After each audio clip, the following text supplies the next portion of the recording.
Hamas was able to pull off this attack and bypass Israeli and Western intelligence agencies. With us now to take a closer look at this, MSNBC military analyst, retired General Barry McCaffrey, and retired Rear Admiral Mark Montgomery, Senior Director of the Center on Cyber and Technology Innovation at the Foundation for Defense of Democracies. Gentlemen, thank you for being with us. Rear Admiral Montgomery, you were in the region not too long ago looking at security that Israel has on the border with Gaza. What's that like? And we're just seeing another massive explosion right now in Gaza City. Well, I'm sorry, Admiral. Yeah, thank you. Go ahead.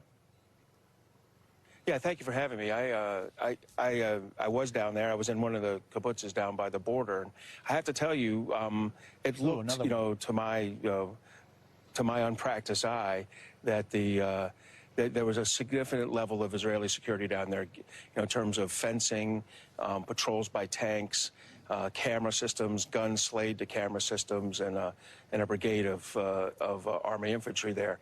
I mean, obviously, that at some level, at some point, that became something that was accessible by Hamas, and they were able to neutralize a significant amount.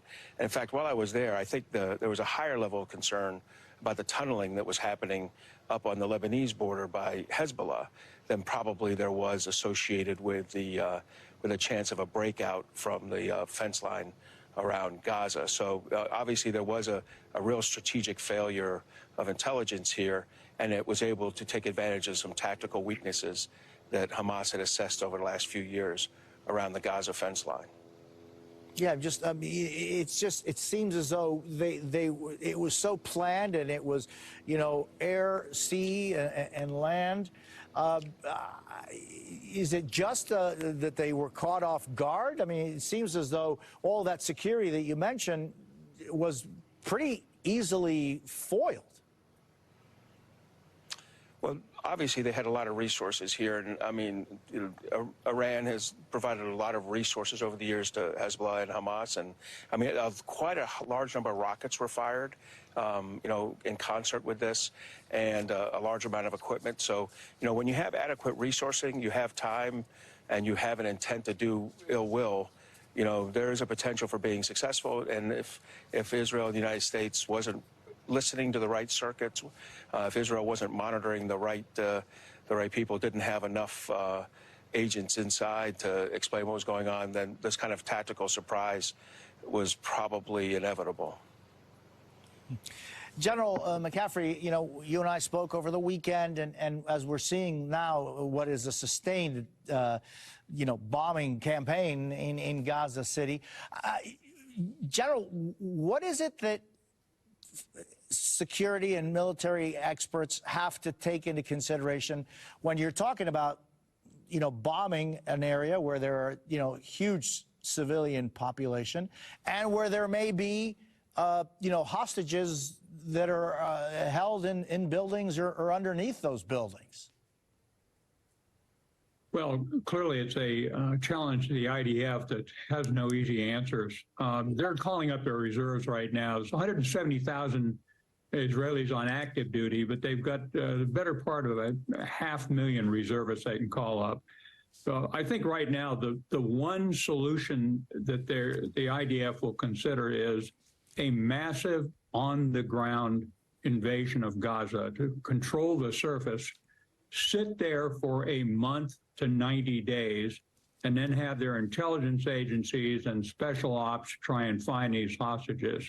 It's a dim prospect, but I cannot imagine Israel as a family. When I visit the IDF, they take me around and underscore any loss is felt painfully by the entire nation. Small nation, so they're not going to allow 100 hostages to go unanswered. I might also add to the Admiral's point, the scale of deception and surprise that the Hamas achieved at a strategic level, as well as tactical, is simply astonishing.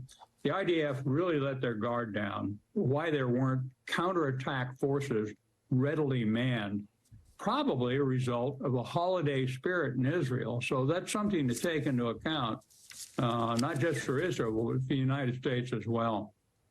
And General McCaffrey, I mean, there are talks, the fact that there wasn't an immediate response or, at the moment, special forces on call. Could it have something to do with the, expanding the West Bank settlements and the forces that have been sent to protect those settlers there? Could it be that the government simply didn't listen to possible allied countries giving them advance warning about something about to happen in Gaza? In other words, is it that it just happened in a vacuum?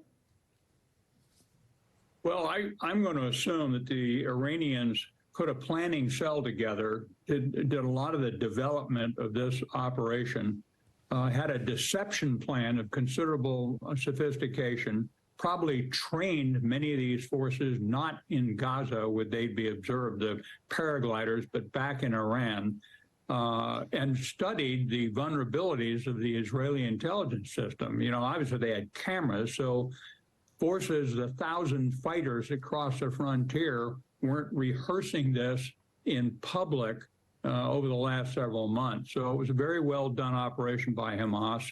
They're going to lose most of the people they put across the border. And by the way, the IDF has still not regained total control of the local situation. There's still fighters inside Israel. So, it was a well done operation. It caught the Israelis off guard. They're now facing a situation in which there is no good answer to. Jose, we've talked about this before. This is going to get a lot worse before it gets better. But the Israelis have no choice. In my view, they're going to have to go into Gaza while worrying about the principal responsibility of the United States at this time is prevent escalation of the war, both by diplomatic means and by a show of force moving substantial U.S. Navy and Air Force assets into the region. Rear Admiral Mark Montgomery and General Barry McCaffrey, thank you both so much for being with us this morning. Meantime, volunteer groups in Israel have stepped up to deal with a massive human toll on the ground. One of the organizations